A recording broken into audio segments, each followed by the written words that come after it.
की और आज दंगल 2017 में हिमाचल की गद्दी पर काबिज होने के लिए, पहाड़ों की रानी पर कमल खिलाने के लिए बीजेपी कवायद कर रही है, तो अपनी सरकार बचाए रखने के लिए कांग्रेस भी पुरजोर तरीके से जुटी हुई है। और आज मतदाता दोनों के भविष्य का फैसला कर रहा है। मतदान की प्रक्रिया वहां शुरू हो गई है।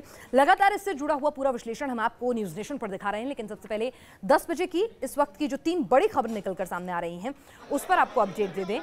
मतदान हिमाचल में जारी है, लेकिन प्रद्युम्न मर्डर केस, जी हां, वो सनसनीखेज मर्डर केस जिसने पूरे देश को हिलाकर रख दिया था। एक छोटे से मासूम बच्चे की स्कूल के टॉयलेट में हत्या कर दी गई थी। कंडक्टर को दोषी ठहराया गया था, आरोपी बनाया गया था, लेकिन उसके बाद अब सीबीआई ने एक बार फिर से आरुषि मर्डर केस की तरह से पूरी की पूरी थ्योरी को ही पलट कर रख दिया है। और जुवेनाइल जस्टिस बोर्ड के सामने पहले 11वीं केस कथित आरोपी छात्र को पेश किया गया और आज कहा जा रहा है कि उसे स्पॉट पर भी ले जाया जाएगा। दिल्ली एनसीआर में धुंध की चादर जो है आज भी लगातार छाई हुई है और ये स्मोक प्लस फॉग मिलकर जो स्मॉग बना रहा है वो सेहत के लिए कितना खतरनाक है। स्कूल्स बंद है।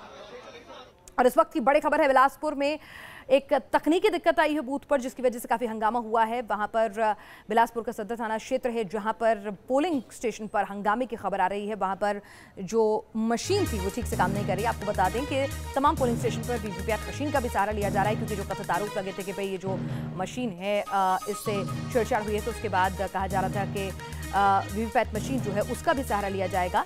अभी फिलहाल खबर ये आ रही है कि ईवीएम में तकनीकी खराबी हुई है। बिलासपुर के सदर विधानसभा क्षेत्र में हंगामा हुआ है। विशाल मेरे साथ और ज्यादा अपडेट के साथ इस वक्त जुड़ चुके हैं। विशाल, क्या अपडेट?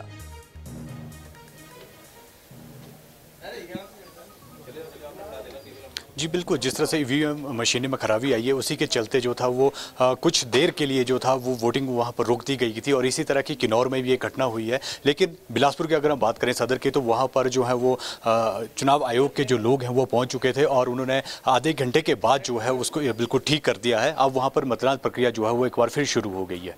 जी विशाल, कोई अपडेट अभी तक मिल पाया है आपके पास कि अभी तक वोटिंग परसेंटाइल क्या कुछ रहा है? इससे पहले हम अपनी चर्चा आगे बढ़ाएं, कितना उत्साह मतदाताओं में नजर आ रहा है जहां आप मौजूद हैं और उसके आसपास की सीटों से कोई ओवरऑल अपडेट आपके पास हासिल हो पाया है?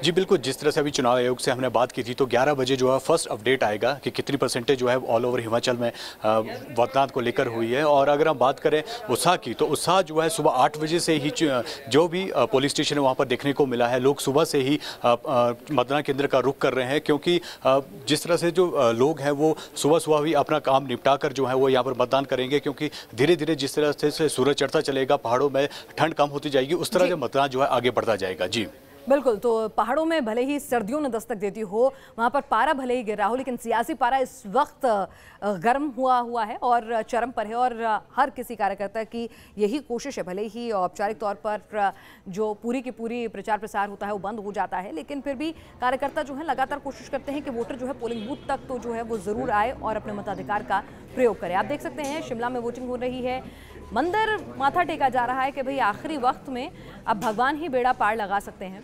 उधर धूमल का जादू चलेगा कि नहीं, ये भी देखने वाली बात रहेगी। धर्मशाला में भी आप देखिए कि मतदाता जो है बड़ी संख्या में मतदाता पहुंचे हैं मतदान केंद्रों तक।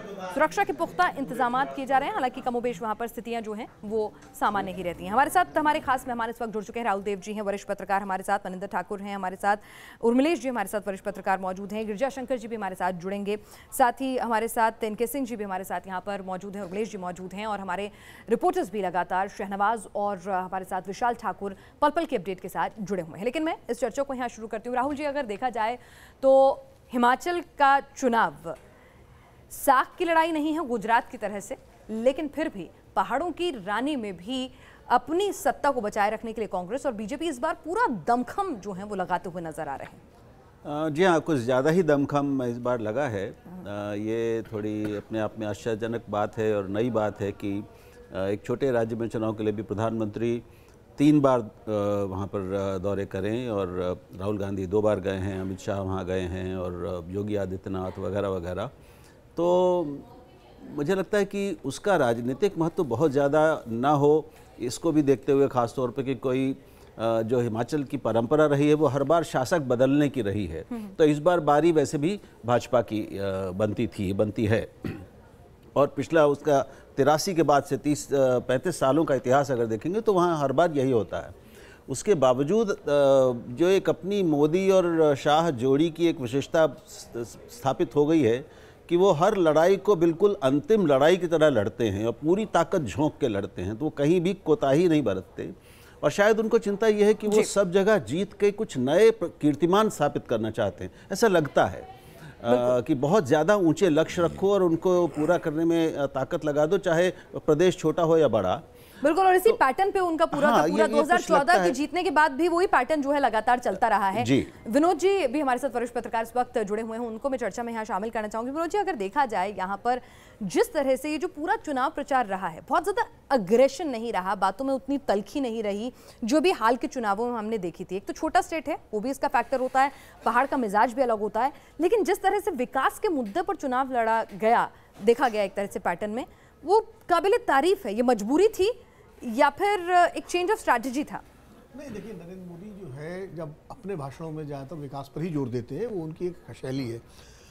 लेकिन सबसे महत्वपूर्ण ये है, हिमाचल के बारे में राहुल जी कह रहे थे कि जितनी 3 बार रैली पर नरेंद्र मोदी ने की है, ये बात सही है कि हिमाचल भले ही गुजरात की तरह उतना महत्वपूर्ण न हो, लेकिन हमको ये नहीं भूलना चाहिए कि गुजरात अगर नरेंद्र मोदी का गृह राज्य है तो हिमाचल के वो लगातार लंबे वर्षों तक प्रभारी रहे हैं। और जब वो भारतीय जनता पार्टी में महासचिव थे तो हिमाचल उनका प्रमुख प्रभार था। और जो हिमाचल की मौजूदा जो भाजपा का नेतृत्व है, वो चाहे प्रेम कुमार धूमल हो या जेपी नड्डा हो, ये सारे लोग जो है उस वक्त विकसित किए।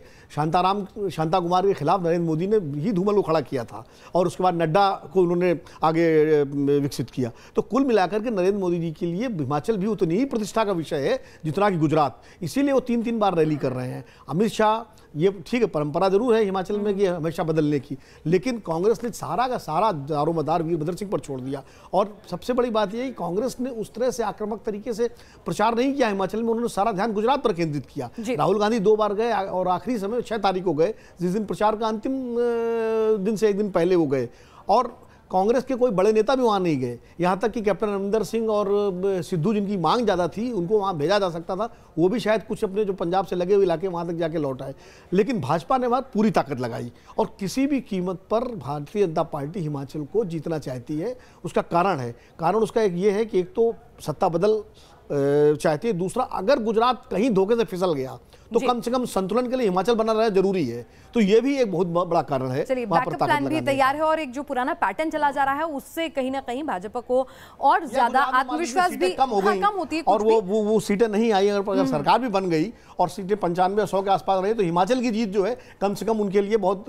और दूसरा ये कि जब आपको पता हो कि एक पैटर्न है और पैटर्न के हिसाब से आपका नंबर आने के चांसेस ज्यादा हैं, तो आप और ज्यादा वहां कोशिश करने में, और अगर फिर भी आप लूज कर गए तो और ज्यादा खतरनाक है राजनीतिक रूप से। उमलेश जी, अगर यहाँ पर देखा जाए जो पूरा का पूरा कवायद है, यहाँ पर आप मुख्यमंत्री मौजूदा वीरभद्र सिंह को देख लीजिए या फिर बीजेपी के धूमल साहब को देख लीजिए, यहाँ पे लगता नहीं कि किसी भी पार्टी ने यंग ब्लड, यंग गन पे ट्रस्ट किया है। हर कोई उम्र के साथ ही चला है। एवरेज आउट अगर बड़े नेताओं की एज की बात करें तो 70 पार ही निकल कर आती है। तो हिमाचल में पहाड़ की जवानी नहीं दिखी, यहाँ पर ना मोदी जी को नजर आई। लोग कहते हैं कि पहाड़ की जवानी मैदान में चली जाती है। आई मीन उत्तराखंड के बारे में भी ये कहते हैं लोग। एनीवे, लेकिन आपका जो सवाल है बिल्कुल सही है कि भारतीय जनता पार्टी के पास तो धूमल के अलावा एक और चेहरा था जेपी नड्डा का, जिसके बारे में बहुत जिक्र किया जा रहा था कि कई बार से वो कोशिश कर रहे हैं कि उनको मुख्यमंत्री पद मिले, लेकिन इस बार उनको अंत में देखा गया। सारे इक्वेशंस देखने के बाद मुझे लगता है कि बीजेपी ने धूमल को ही आगे करना उपयुक्त समझा। और वीरभद्र सिंह, जब तक कांग्रेस पार्टी की एक अजीब विडंबना है कि जो नए नेता उभर रहे हैं वहाँ, सुक्खी हों या मुकेश अग्निहोत्री हों, जो पहले पत्रकार हुआ करते थे जनसत्ता में, तो ये सभी लोग जो है या तो वो वीरभद्र के पैदा किए हुए हैं, वीरभद्र की पैदाइश, राजनीतिक पैदाइश हैं, या आज कल वो वीरभद्र से कटे हुए हैं, नाराज हैं। जैसे सुक्खी से तो उनका बहुत ही भयानक कॉन्ट्रडिक्शन है। तो अब इसमें मुझे लगता है कि कांग्रेस को लगा कि वीरभद्र सिंह जैसा आधार वाला व्यक्ति, देखिए वीरभद्र के साथ एक स्थिति ये जरूर है कि उनको आप गलत कह लें, अच्छा कह लें, लेकिन पूरे हिमाचल में कोई तहसील, कोई जिला नहीं है जहां उनके लोग नहीं हैं। तो ये कांग्रेस ने शायद उनको इसलिए। दूसरी बात जो इस चुनाव की एक और महत्वपूर्ण चीज है जो बहुत मुझे लगता है बड़ा उमेश जी आपके पास आऊंगी, एक रिपोर्ट हम अपने दर्शकों को दिखाना चाहते हैं, उसके बारे में मैं उस पहलू पर भी आपसे चर्चा करूंगी कि किस तरह से बुजुर्गों में भी वोटिंग को लेकर खासा उत्साह है। 88 साल के बुजुर्ग वोटर किस तरह से पोलिंग बूथ तक पहुंचे और कितने उत्साहित हैं वो लोकतंत्र के इस पर्व में हिस्सा लेने के लिए, उनसे बात की शहनवाज ने। हिमाचल प्रदेश के चुनावों में अब वोटिंग शुरू हो गई है और लगातार यहाँ पर जो वोटर्स हैं वो वोटिंग करने आ रहे हैं, लेकिन उनके बीच यहाँ पर कुछ बुजुर्ग वोटर हैं वो भी यहाँ पर पहुँच रहे हैं। आप देख सकते हैं इस समय ये जो बुजुर्ग वोटर हैं इनकी उम्र 88 साल है और लगातार कई सालों से ये वोटिंग करते यहाँ पर आ रहे हैं और अभी भी इन्होंने यहाँ पर वोट जो है वो यहाँ पर डाला है। इन्हीं से बात कर लेते हैं। अंकल, आपने वोट डाला है, क्या कितनी बार आप पहले वोट डाल चुके हो? इत्थे सन 57 तो जितनी बार है हर बारी वोट बजाओ, हर बार वोट पे ही है। हाँ, तो पसंद है कौन, क्या सोचा है, क्या करके वोट डाला? देखो जेड़ा चंगा लगे उन्हें वोट पानी है, जेड़ा अपने नाल मिक्सअप हो बस। सर, आप मुझे बताइए, आपके फादर हैं, कैसे कितने सालों से वोट डाल रहे हैं और कितनी एक्साइटमेंट रहती है इनके मन में? Excited, every time he excited for the voting. जब भी वोट होता है सुबह नहा धो के तैयार होके ही is first to come for the vote. चलिए, तो पहले मतदान फिर जलपान, ये तमाम जो हैं वोटर्स को लुभाने के लिए चुनाव आयोग भी कहता रहता है। न्यूज़ नेशन भी अपने तमाम दर्शक जो हमारे हिमाचल के हैं जिनको आज वोट डालना है उनको यही अपील करेंगे कि आप अपने मताधिकार का इस्तेमाल जरूर करें। नाराजगी बात की बात होती है सरकारों से, पार्टियों से। तो हिमाचल के रण से जुड़ी हुई पल भर की हर खबर हम आपको दिखा रहे हैं। 11 बजे चुनाव आयोग जो है अभी तक कितना वोटिंग परसेंटाइल रहा उसके आंकड़े भी जारी करेगा, लेकिन वोटरों में उत्साह जो है यहाँ पर देखा जा रहा है। हर पार्टी ने ये बात जरूर की थी कि वंशवाद को वो बढ़ावा नहीं देंगे, लेकिन अगर चुनाव की शक्ल देख लें तो वंशवाद को बढ़ावा देते हुए बीजेपी भी नजर आती है और कांग्रेस भी नजर आती है। क्यों एनके सिंह जी, मतलब ऐसा नहीं है कि इससे दोनों में से कोई भी दूर रहा हो? वंशवाद को तो बढ़ावा दे रहे हैं, पर यह है कि पिताजी को ही सिरमौर मान रहे हैं। और बीजेपी ने जो सबसे बड़ा स्ट्रेटेजिकल चेंज किया है, अभी तक तमाम चुनावों में चीफ मिनिस्टर कैंडिडेट डिक्लेयर नहीं करती थी, लेकिन यहाँ पे उनकी मजबूरी हो गई, क्योंकि ये जो चुनाव होते हैं हिमाचल में, पंजाब में, इसमें सेंट्रल लीडरशिप का बहुत रोल होता नहीं है। कांग्रेस का एक ट्रेडिशनल वोट है, वो हाँ रहेगा ही रहेगा, वो राहुल गांधी हो, सोनिया गांधी हो, कोई गांधी ना हो, लेकिन वो वोट रहेगा, वो बेस है उनका और बहुत पुराना चला आ रहा है। नतीजा ये है कि आपने सेकेंडरी टर्शियरी जो लीडरशिप होती है वो ग्रो नहीं की, न तो बीजेपी के ने की, न इन्होंने की। रिलायबल जो क्रेडिबल लीडरशिप होती है, नतीजा ये हुआ कि एक ने 73 साल का कैंडिडेट बीजेपी का चीफ मिनिस्टर का बनाया, दूसरे ने 82 साल के आदमी को कैंडिडेट बना दिया।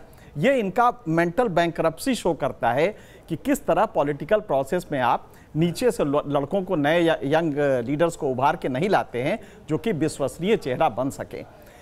हिमाचल प्रदेश का एक और भी वो है, यहाँ पे वोटिंग पैटर्न बहुत हाई होता है, 75 से 80% वोट पड़ते हैं। और ध्यान रखिएगा, यहाँ पे जो पोलिंग स्टेशन है 2 किलोमीटर के रेडियस में है। आमतौर पे भारत में औसत अगर आप देखें तो वो करीब 700 से 800 मीटर के अंदर में होता है, लेकिन यहाँ पे 2 किलोमीटर के रेडियस में है। इसके बावजूद लोग जाते हैं, वोट डालते हैं। ये पॉलिटिकल अवेकनिंग है उनकी। प्रोफेसर मनिंदर ठाकुर, अगर मैं आपको इस चर्चा में शामिल करूं, ये क्या पैटर्न, इसको किस तरह से हम स्टडी करें कि भाई एक बार आप एक पार्टी को चुनते हैं और अगली बार आपको ऑटोमेटिकली दूसरी पार्टी को चुनना है? और ये चीज़ हमने कई जगह देखी है, मतलब कई स्टेट्स में ये पैटर्न जो है, चाहे डाउन साउथ देख लीजिए या फिर और जगह देख लीजिए, पैटर्न चला आता है। तो क्या मानसिकता रहती है? वो कई बार काम को भी काउंट नहीं करते हैं, सिर्फ बदलाव को देखते हैं। मुझे लगता है इस तरह के पॉलिटिक्स को समझने के लिए हमें एक टर्म जनरेट करना पड़ेगा, जिसे कहते हैं नेटवर्क पॉलिटिक्स। ये 2 तरह के नेटवर्क्स बने हुए हैं और नेटवर्क का मेंटेनेंस होता है। जब सत्ता में कोई पार्टी होती है तो नेटवर्क मेंटेनेंस थोड़ा डिफिकल्ट होता है, क्योंकि सत्ता से उनका डिमांड होता है, फिर वो नेटवर्क थोड़ा लूज पड़ जाता है। जो सत्ता से बाहर है उसे पता है कि नेटवर्क में यदि हमें सत्ता नहीं है तो नेटवर्क को कितनी परेशानी होती है, फिर वो वापस सत्ता में आने के लिए प्रयास करते हैं। तो सेंट्रीफ्यूगल और सेंट्रीपिटल फोर्स दोनों इसमें काम करता रहता है। आप देखेंगे जैसे लालू यादव हैं, तो उनकी पूरी सत्ता जो है वो नेटवर्क पॉलिटिक्स पे ही डिपेंड करती है। हिंदुस्तान में ये खास चीज़ है जो नेटवर्क पॉलिटिक्स है, जिसमें कम्युनिटीज़ भी रोल प्ले करता है, कास्ट भी प्ले करता है, और सत्ता में होना नहीं होना बहुत इंपॉर्टेंट रोल। बिल्कुल, कई ऐसे नेता हैं जो सत्ता में होते हुए उतने मुखर नहीं होते, लेकिन जब विपक्ष में होते हैं तो वो ज़्यादा मुखर साउंड करते हैं। फिलहाल यहाँ पे एक छोटे नेटवर्क को मेंटेन करना होता है और सत्ता में वापसी भी करनी होती है। एक छोटी सी ब्रेक लिए यहाँ रुक रहे हैं, लेकिन हमारी चर्चा लगातार जारी रहेगी।